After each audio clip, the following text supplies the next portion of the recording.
Está no ar o Memória BC, um programa de entrevistas com pessoas da comunidade para resgatar histórias de Balneário Camboriú. Olá, eu sou Elias Silveira e está no ar mais um programa Memória BC. Esse programa está sendo gravado no dia 4 de dezembro de 2019. E hoje nós vamos falar também da importância histórica de uma religião importante para o mundo como um todo, mas para Santa Catarina e para a nossa região, Balneário Camboriú também em particular, porque ela acabou vindo junto com os primeiros turistas, eu diria, para a nossa região. Eu recebo com muito prazer no programa de hoje o pastor Valdim Utek, que é da Igreja Evangélica de Confissão Luterana no Brasil, para a gente lembrar um pouquinho dessa história e também, com certeza, falar dessa experiência, já que ele está há quase 3 décadas em Balneário Camboriú. Pastor Valdim, prazer receber o senhor conosco aqui. Muito obrigado, Elias Silveira. É um momento importante a gente poder dialogar sobre aspectos da vida de uma igreja, também de um pastor de uma igreja.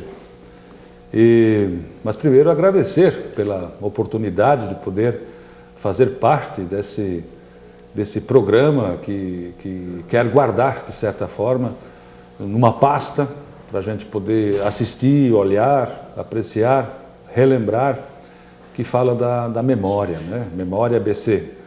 Hoje, Balneário Camboriú já tem uma memória, né? Já tem do que se lembrar, do que reconhecer, porque nós somos o que somos hoje pelo passado que tivemos até aqui, né? Perfeito.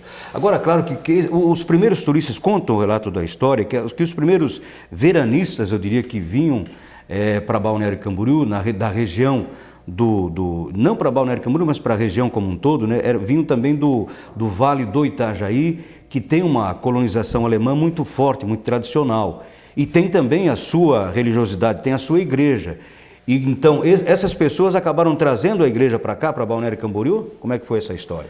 Bom, a igreja ela se multiplica no mundo de diversas formas, né? Ou por missão, quer dizer, ir para um lugar e formar uma comunidade com pessoas que lá vivem, lá estão e que se tornam, então, integrantes dessa igreja ou dessa comunidade. Mas também pode ser por transferência. Eu diria que aqui foi mais por uma transferência. As pessoas vinham veranear, muitas passaram a residir, não só da igreja, não só pessoas da igreja luterana, mas também de outras igrejas, a residir aqui nessa praia, nessa região, e assim aos poucos foram se organizando e foram formando um grupo, foram se conhecendo, muitos se conheciam inclusive lá do seu local de origem e sentiram a necessidade de que precisavam se organizar também, como se organizavam para o comércio, para o lazer, com suas famílias também, para ter a proximidade e a presença com a sua própria igreja.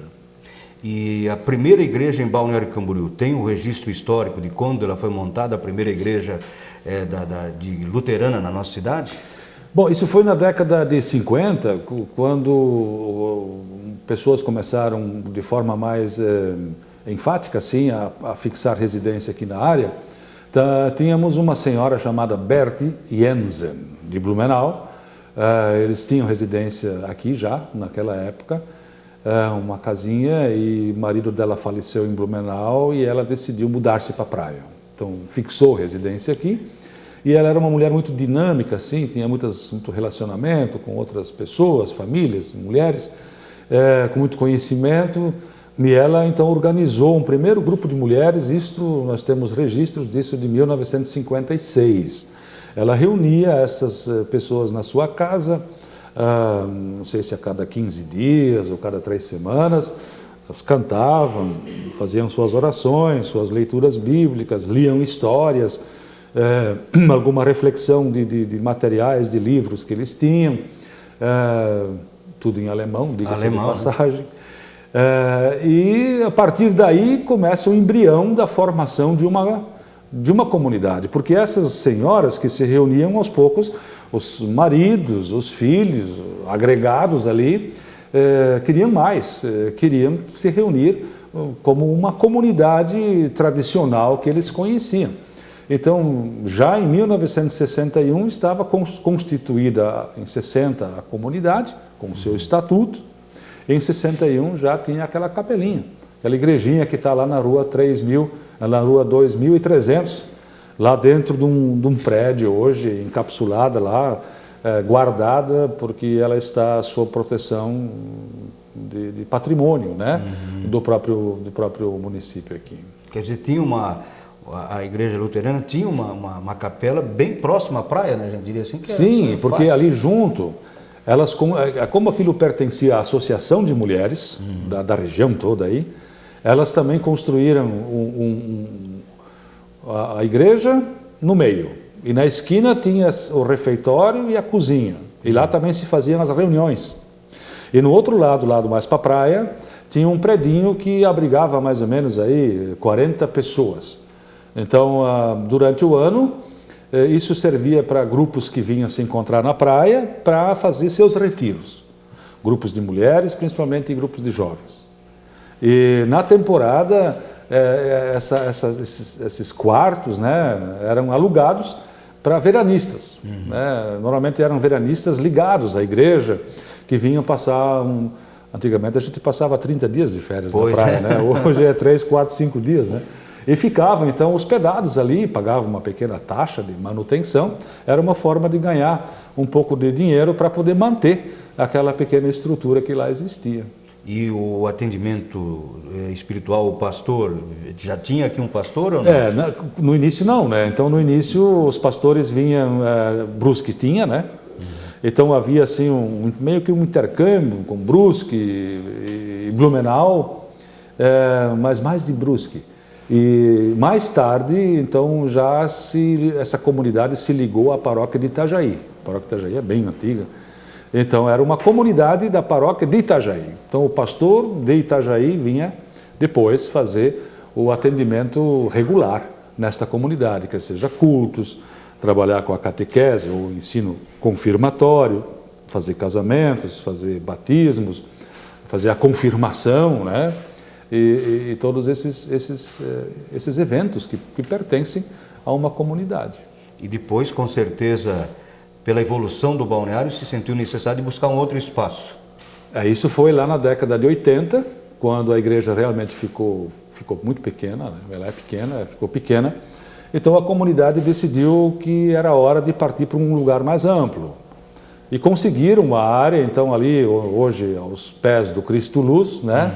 Na rua Indonésia, alguns terrenos, a comunidade tinha terrenos comprados já em outros lugares, fizeram permutas, e então conseguiram juntar ali uma área interessante, aonde então primeiro construíram a parte térrea, que seria o salão comunitário, multiuso na época. E esse salão comunitário foi usado iniciou-se o uso dele em 87. O primeiro culto lá realizado foi em 87. Mas com toda a estrutura de cozinha, de atendimento para eventos também, como jantares, almoços, as festas que se fazia para angariar fundos no intuito de construir a igreja em cima. Então eu cheguei em 91 aqui, 1991, com esse desafio de junto com a comunidade, a gente poder erguer uma igreja. E hoje é bom a gente lembrar que a avenida paralela à Avenida do Estado, que forma o binário com a Avenida do Estado, é a Avenida Martin Luther, exatamente em homenagem a esse criador que proporcionou a reforma há 5 séculos atrás, né? Exato. Então foi sim, 1517 que esse movimento na Europa, o movimento da reforma, toma corpo e muda o mundo a partir de lá, né? Então, Martinho Lutero foi um dos próceres de todo esse movimento. Ele, na verdade, queria ter feito algumas mudanças na igreja. A igreja era católica, não havia uma igreja. Ele não tinha intuito de querer montar ou criar outra igreja ou algo parecido. Mas isso foi um movimento que já vinha forte no sentido de que se mudassem muitas coisas. Também no aspecto social, econômico, político, religioso. Estava tudo amarrado, como está amarrado até hoje. E ele dizia que precisávamos ter mais abertura e outra, precisávamos voltar ao original dos evangelhos, de onde se havia fugido, criado em cima, e que na verdade a igreja ela precisava voltar aos fundamentos do evangelho. E é lógico que quando se vai propor isso, muitos vão perder privilégios, vão perder poder e outras coisas mais, e que criou uma enorme dificuldade. Mas a reforma foi assim, não tinha mais como segurar, e os príncipes então foram aderindo a esse movimento, e cada principado que aderia era uma área maior que se aumentava esse espaço da reforma, e tudo que tinha naquele principado, as igrejas, todas então tinham que se tornar protestantes. Por isso o termo protestante, daqueles que protestaram contra aquilo que estava ali. É claro que de lá para cá muita coisa mudou, né? Muita coisa mudou quando a gente considera essas igrejas históricas, né? Para o bem, para melhor. Século XVIII, quando os imigrantes alemães chegaram ao Brasil, em particular a Santa Catarina, trouxeram essa questão da igreja luterana junto. A igreja foi de novo um movimento de transferência, quer dizer, da Europa, da Alemanha de então, se veio também ao Brasil, como também foram para os Estados Unidos e para outros lugares do mundo, devido a grandes crises que havia na Europa, crise realmente seríssima de sobrevivência industrial, econômica, né, trabalho, e o Brasil foi assim colocado como um paraíso, né, um lugar onde mana o leite e o mel, né? E os gafanhotos você pode fritar depois e comer também, eles estão por aí. Fazer um aperitivo. Isso, então, na verdade não foi bem assim. Os imigrantes apanharam muito, né? Nós todos aí somos filhos de imigrantes nesse país chamado Brasil, né? E cada um pode contar a sua própria história, se ele a conheceu um pouco melhor. E também para os luteranos que vinham de lá. Só que da Alemanha eles vinham de muitas igrejas territoriais protestantes diferentes, com costumes diferentes, com hinos diferentes, com liturgias diferentes. E aqui no Brasil, então, eles foram se reencontrando e foram aos poucos unificando isso tudo até que se criou uma igreja nacional com um perfil mais claro, assim.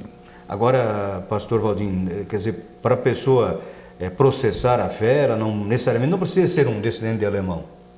Não.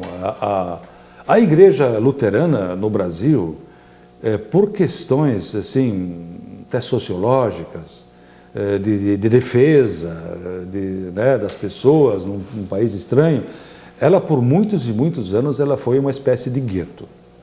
Então ela era uma igreja quase que exclusiva desses imigrantes e depois seus descendentes e seus descendentes. Os cultos eram em alemão? Eram em alemão. Eu celebrei muitos cultos em língua alemã ainda, né?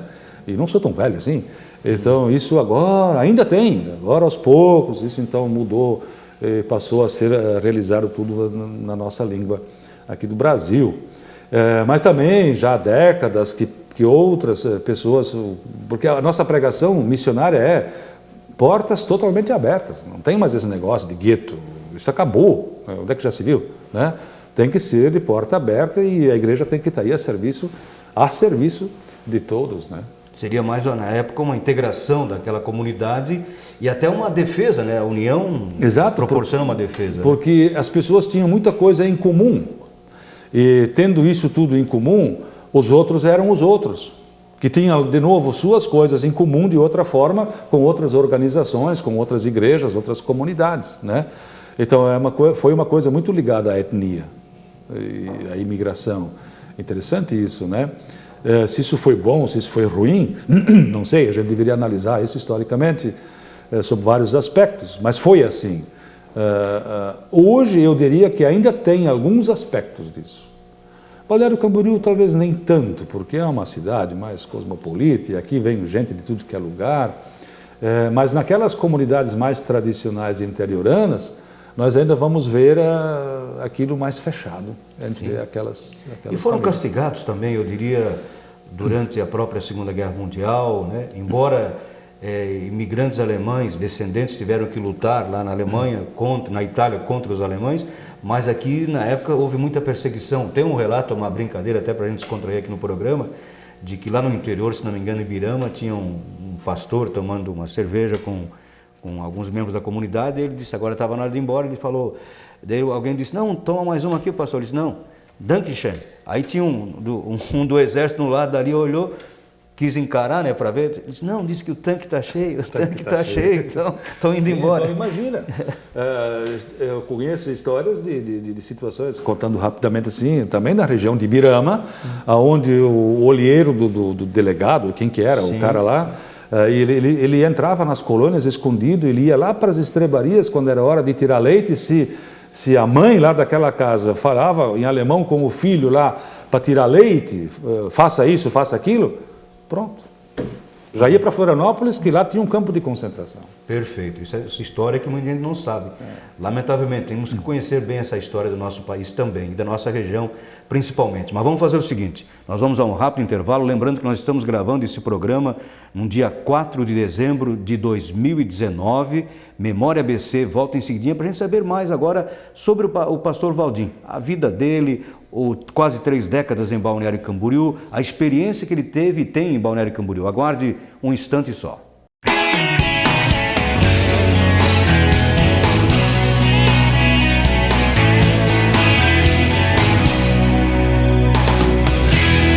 Você está acompanhando o Memória BC.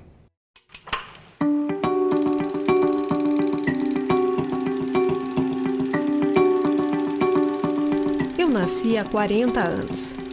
Desde o início percebi que a arquitetura, os modos de fazer e as tradições que constituem a história de Santa Catarina deviam ser preservados. Eu precisava proteger esse patrimônio. Eu nasci para fazer a arte girar e para ensinar a fazer arte. Também tive algumas cicatrizes, mas que serviram para me deixar mais forte. Eu sou a Fundação Catarinense de Cultura e no meu aniversário eu te convido a fazer parte dessa história. Visite os nossos espaços culturais e viva a cultura de Santa Catarina.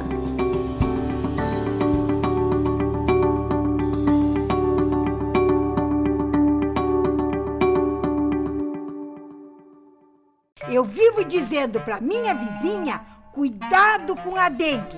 Mas olha lá, as calhas estão sujas, não coloca areia nos pratinhos das plantas, a caixa d'água está aberta. Desse jeito, eu vou ligar para a Secretaria da Saúde, a SEVO. Para prevenir a dengue, vale até cuidar da vida do seu vizinho. Combate a dengue, um dever de todos nós. Prefeitura Municipal humanizando o Balneário Camboriú. Só falta não receberem os agentes da saúde.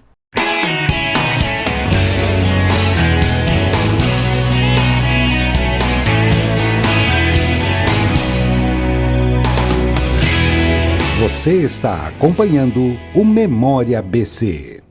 Olá, estamos de volta. Esse é o programa Memória BC, que objetiva reunir um acervo com personalidades, com pessoas que vivenciaram a história de Balneário Camboriú. Esse programa foi gravado no dia 4 de dezembro de 2019 e recebendo o pastor Valdim Utec da Igreja Evangélica de Confissão Luterana no Brasil. Agora vamos falar um pouquinho do pastor. O pastor está quase há 3 décadas em Balneário Camboriú, né? Bom, eu cheguei aqui em 1991. Isso dá quantos anos? 28, né? 28.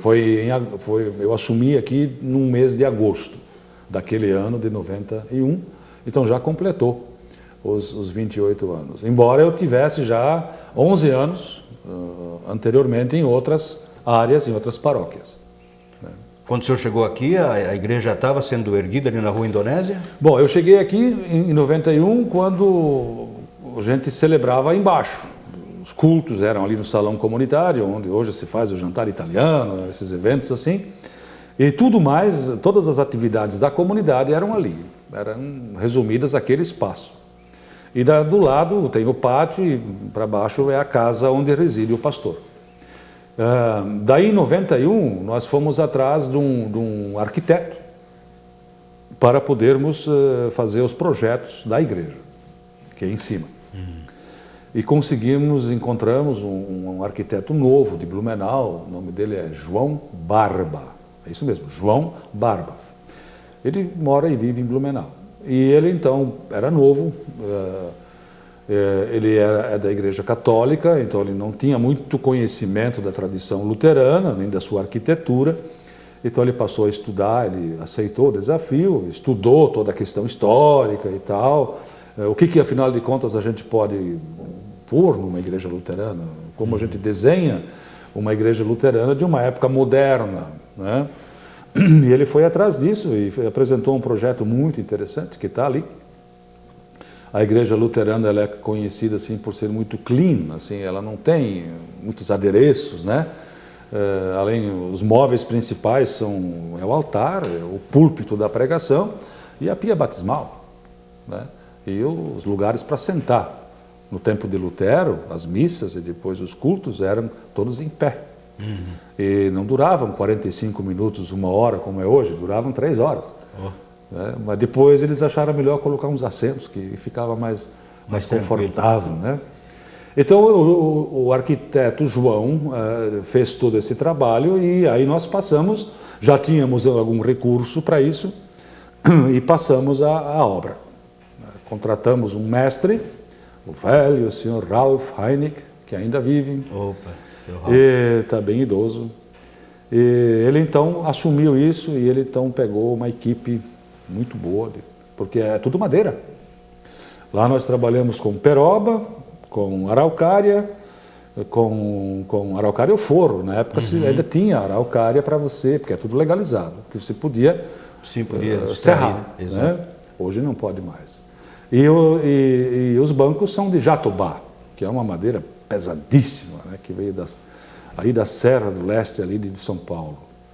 E tudo por uma madeireira que lá de Benedito Novo, que fez esse meio de campo e fornecia esse material todo para essa obra, e inauguramos em 2002. Está concluidíssima. Está concluída, prontinha.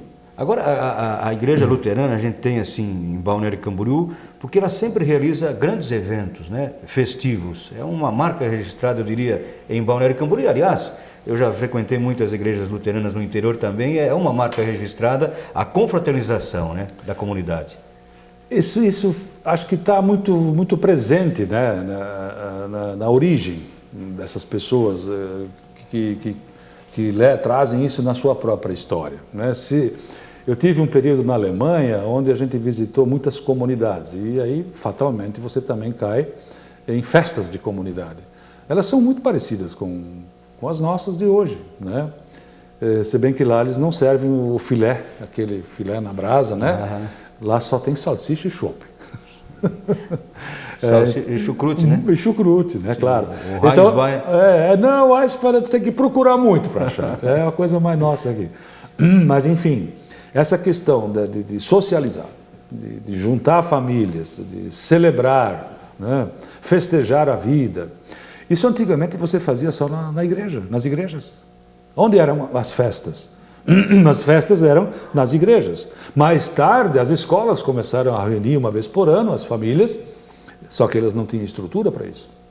As estruturas estavam nas igrejas, na católica, na luterana, né, na IELB, né, que é a luterana do Brasil, que eu conheci assim ao longo dos anos. É lá que tinha estrutura para fazer uma festa grande. Outros lugares não tinha. Depois, mais tarde, vieram os clubes, né? Mas aí já era uma coisa mais seletiva, né? Tu tinha que ter um título, tu tinha que ser sócio e tal. E as celebrações eram diferentes, né, do que as festas de igreja. Isso se faz até hoje. Maravilha. Agora o pastor Valdim. O pastor Valdim chegou em 91 em Balneário Camboriú, mas o senhor nasceu onde? Vamos falar um pouco da sua história. Certo, eu nasci em 1956, no meio da roça, lá em Marialva, norte do Paraná, próximo de Maringá, no distrito de Aquidabã. Então, nasci lá, meus pais saíram solteiros aqui. Meu pai, então, na época era município de Blumenau, hoje é Massaranduba, mais especificamente Benjamin Constant. E minha mãe saiu de Schroeder, ali pertinho de Jaraguá, né? E foram com as suas famílias, foram para o norte do Paraná, que lá tinham umas colônias novas, para ver se eles conseguiam terra, trabalho, melhorar de vida. E então meu pai e minha mãe casaram em Maringá, e eu nasci então 1 ano e meio depois. E logo depois que eu nasci, eles escutaram que estavam sendo abertas umas novas glebas no oeste do Paraná, que Maringá é norte, ali na região de Toledo. Então Toledo era a sede disso tudo. E então meu pai com os seus 2 irmãos que eram mais velhos decidiram ver isso aí de perto. Pegaram um avião, vieram até Toledo na época e foram atrás lá do agrimensor, que é o Willy Bart, né? Falecido agora. E ele então levou eles para conhecer as áreas que estavam disponíveis para venda. Preço baratíssimo. Eles poderiam ter comprado com o dinheiro que tinham no bolso muito mais terra. Não, mas vamos comprar uma colônia cada um que está bom assim, porque quem é que vai dar conta disso? Mais tarde, esse oeste do Paraná se transforma numa potência agrícola quando chega a mecanização, né? Então, eu nasci com 1 ano e pouco, 2 anos, eu acho, eles vieram ali para morar no meio do mato primeiro, depois construir a casa e assim eu fiquei lá até meus 14 anos. Daí eu fui embora para estudar. O que causou um escândalo entre os irmãos lá do meu pai e tal, que filho é para trabalhar em casa junto com o pai e a mãe na roça. Não é para esfregar no banco da escola, não é para estudar. Fazer o primário, saber ler e escrever, tá bom. Mas meu pai e minha mãe tiveram outra visão. E disseram, não, os nossos filhos vão estudar. E aí, nós somos em 3 também, todos foram estudar. E eu fui para São Leopoldo, Porto Alegre, fazer lá o 2º grau. Depois eu fiz lá o meu curso superior de teologia. Esse curso muitos fazem em 5 anos, eu fiz em 4 anos e meio. Nesse meio tempo dos estudos eu parei um período, 1 ano e meio. Eu vim trabalhar em Santa Catarina como representante comercial. Eu trabalhava, nós tínhamos uma empresa, uma firma, um sócio e eu, onde nós vendíamos subestações elétricas alta tensão, principalmente para esse novo nicho que estava surgindo, que era o setor de móveis, né? Ali em São Bento, Canoinhas, né? Mafra, Rio Negro, essa região, e eles precisavam ter equipamentos elétricos que suportassem toda essa indústria, né? E nós fomos por ali, fiquei 1 ano e meio nisso, depois eu voltei aos meus estudos, os concluí, e aí eu fui enviado pela igreja. A primeira vez a gente é enviado. Você não escolhe para onde vai. Então, acabei aceitando o envio para Arroio do Tigre, no Rio Grande do Sul, Serra. Embaixo fica Santa Cruz do Sul, em cima fica Sobradinho, que é mais conhecido. Depois você vai para Espumoso, e aí vai para Passo Fundo, né? Ali no Arroio do Tigre, colônia velha comunidade já. Então, nós ficamos 5 anos e meio. De lá nós saímos para Marechal Cândido Rondon, no oeste do Paraná. Voltei um pouco às minhas origens, perto onde eu me criei. E ficamos mais 5 anos e meio lá. Daí viemos para Balneário Camboriú e ficamos aqui 28 anos na praia. Nossa. Outro dia, numa conversa informal, né, dos grandes eventos que a Igreja Luterana costuma fazer, a gente conversava que quando o senhor veio morar ali na Rua Indonésia, o senhor avistava a praia. Olha que interessante, né? Do quarto de cima, do canto da casa, assim, que é uma casa sobrado, pela Rua 1001, a gente tinha quando batia o sol de manhã cedinho, assim que o sol nascia, dava aquele reflexo do sol batendo no mar por uma fresta, e a gente podia enxergar o mar ali de casa. Isso dá uns 800 metros, né? Mas também não demorou muito tempo, né? Aquilo subiram prédios e mais prédios e lógico que hoje não dá mais, né? Quer dizer, hoje é totalmente diferente, né? Apesar de não ser tanto tempo assim, mas mudou. Não, você veja, 28 anos, aquela região ali onde a gente mora, quem mandava ali era o Calinho Rosa. Você conheceu o Calinho Rosa? Sim. Hoje é falecido. Então ali era a estrada, a rua era de chão. Ali até na casa vinha um calçamento de pedras, paralelepípedos. E a subida para o de hoje é o Cristo Luz, ali antigamente tinha o Fra Angélico. Deve se lembrar daquela placa ali no meio do morro, né? E tinha uma cruz ali também. Também era chamado de Morro da Cruz. Sim. Antigamente, né?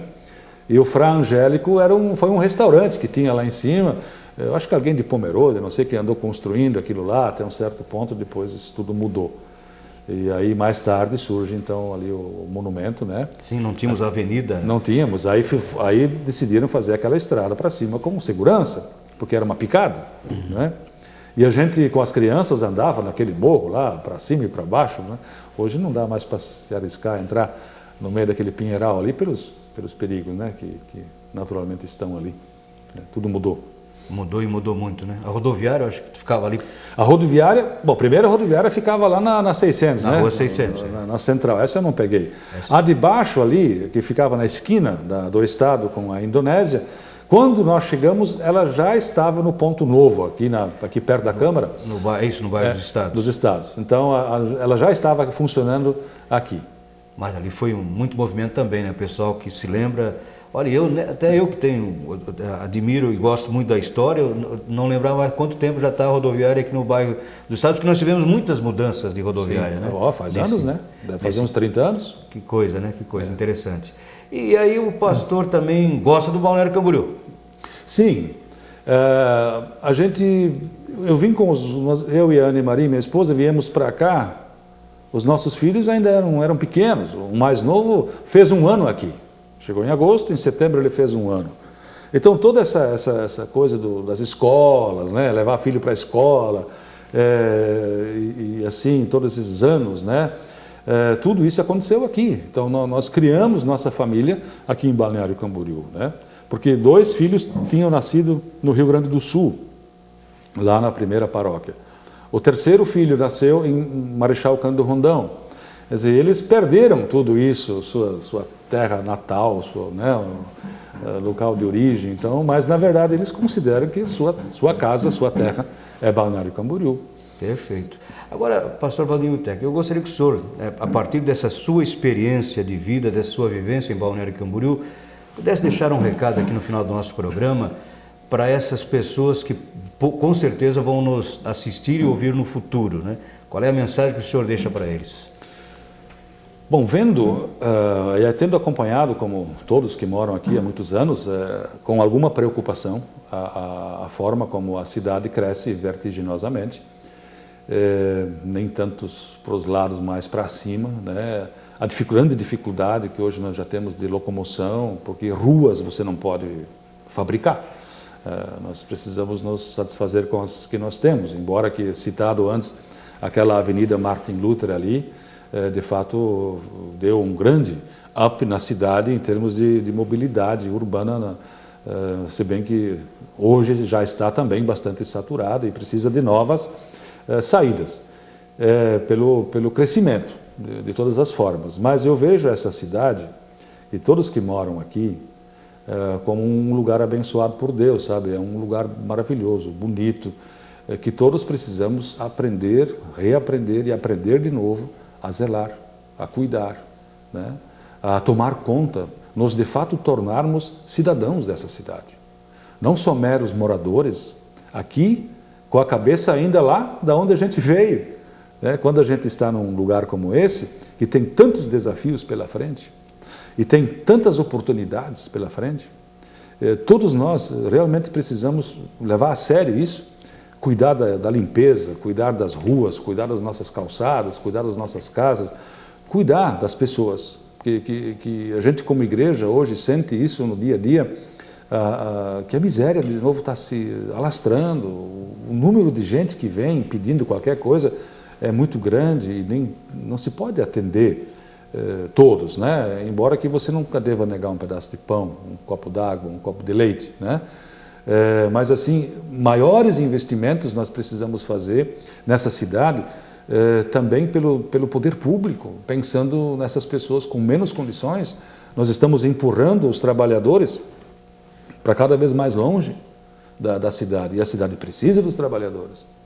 Nós temos que pensar numa integração maior com Camboriú, que é a nossa cidade-mãe, né?